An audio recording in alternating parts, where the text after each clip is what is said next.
जय झूलेलाल। आज हम सीखेंगे कुछ सिंधी लिखना और पढ़ना।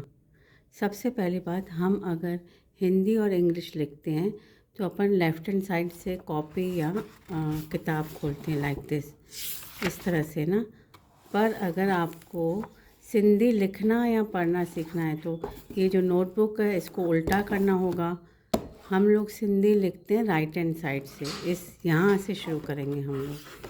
और सिंधी हमेशा लिखी भी राइट से लेके लेफ़्ट जाती है, ठीक है। आज एक मुझे बुक हाथ आई है जो सिंधी बिगनर्स की है। उसमें अपन अल्फ़ाबेट सीखेंगे क ख ग, और इसमें हिंदी के अकॉर्डिंग क ख ग के हिसाब से सिंधी अल्फ़ाबेट लिखे हुए हैं। तो सबसे पहले है ये क। सबसे पहले तो ये देखना है अपन को राइट से ओपन करना है बुक या नोटबुक। देन सबसे पहला लेटर इसमें, वैसे तो अलफ हम बे बलना होता है सिंधी में, लेकिन इसको हिंदी के अकॉर्डिंग सेट करा हुआ है। तो सबसे पहला लेटर है इसमें क।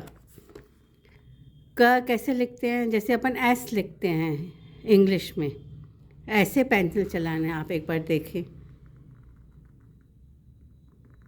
क। जैसे अपन इंग्लिश में एस लिखते हैं, ये फर्स्ट अपन अल्फ़ाबेट सीख रहे हैं क,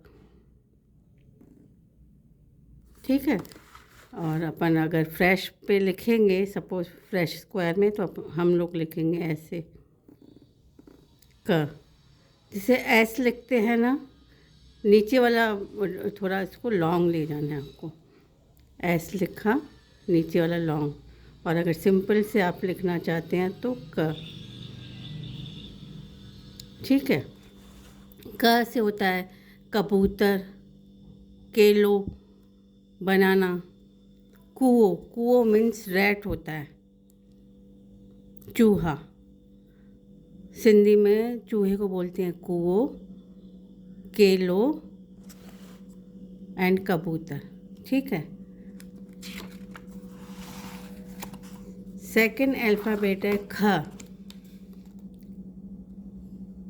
ख से यहाँ पे लिखा हुआ है खट, मतलब खाट। आपको शायद अच्छे से शो करूँ, खाट। सिंधी में इसको बोलते हैं खट।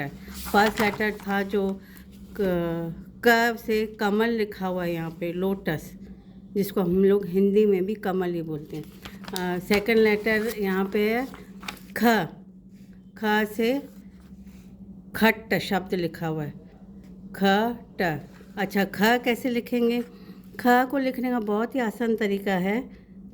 आप इसको ऐसे लिख के और ऊपर से डंडा लगा सकते हैं, ऐसे लिख के ऐसे डंडा लगा सकते हैं। और कई लोग ऐसे भी लिखते हैं सीधे डायरेक्ट ख, क्योंकि हम जब रनिंग में हम लोग लिखेंगे तो ख वैसे भी ऐसे लिखा जाता है, खट। जैसे ये ऊपर वाला शब्द है, ऐसे ख ट। हमें ख कैसे लिखना है? आप डायरेक्ट ऐसा भी लिख सकते हैं या ऐसे भी लिख सकते हैं, ख ख, ठीक है।